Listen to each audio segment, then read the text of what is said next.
Les discriminations dans l'enseignement. L'école, quel endroit fascinant. C'est à l'école que les élèves passent le plus de temps. Qu'ils apprennent à lire, à écrire, à compter, mais aussi à grandir et à développer leur sociabilité. C'est à cet endroit que, dans les récréations, tous les visages sont souriants, tous les élèves jouent, rigolent, que les premiers liens d'amitié se créent. Mais malheureusement, pour certains, l'école est l'opposé de ce qu'elle aimerait être. En effet, pour de nombreux élèves, l'école est l'endroit des premières souffrances, des premiers rejets, le lieu où les différences ne sont pas toujours acceptées et respectées. Ils voient également l'école comme un dur parcours d'obstacles qui aboutira à l'isolement et à la destruction de beaucoup d'élèves. Depuis la primaire, j'ai énormément souffert, et ce, pour une seule raison, la différence. J'ai toujours été l'élève différent des autres, que ce soit par l'apparence physique, l'origine ethnique ou mon appartenance religieuse. Je suis l'élève qui, à cause de ces différences, s'est retrouvé exclu du groupe et isolé des autres.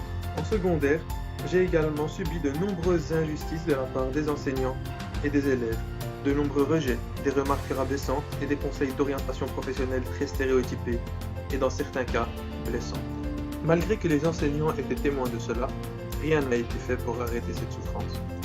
Alors, pour exister, j'ai commencé à faire des bêtises, avoir des problèmes de comportement.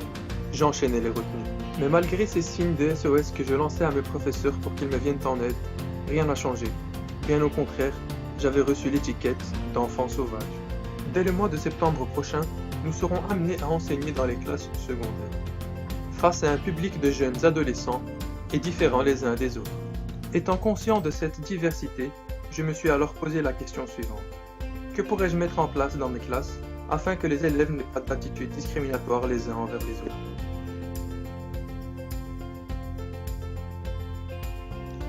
Au départ, je pensais que le sujet des discriminations serait assez simpliste. En commençant mes recherches, je me suis aperçu qu'il y avait énormément de choses à prendre en compte et que ce n'est pas un sujet facile à traiter. J'ai donc dû délimiter mes recherches. J'ai donc fait le choix de me concentrer seulement sur les discriminations que les enseignants peuvent infliger aux élèves, les cas où ce sont les élèves qui se discriminent entre eux. Partie théorique. Ma partie théorique reprend les définitions et le cadre légal, les différents cas de discrimination, les concepts de stéréotypes et préjugés, ainsi que les différentes conséquences. Partie pratique. Ma partie pratique comprend les activités menées en classe, des propositions d'activités, des propositions de pistes de solutions, ainsi que des critiques de certaines pistes de solutions.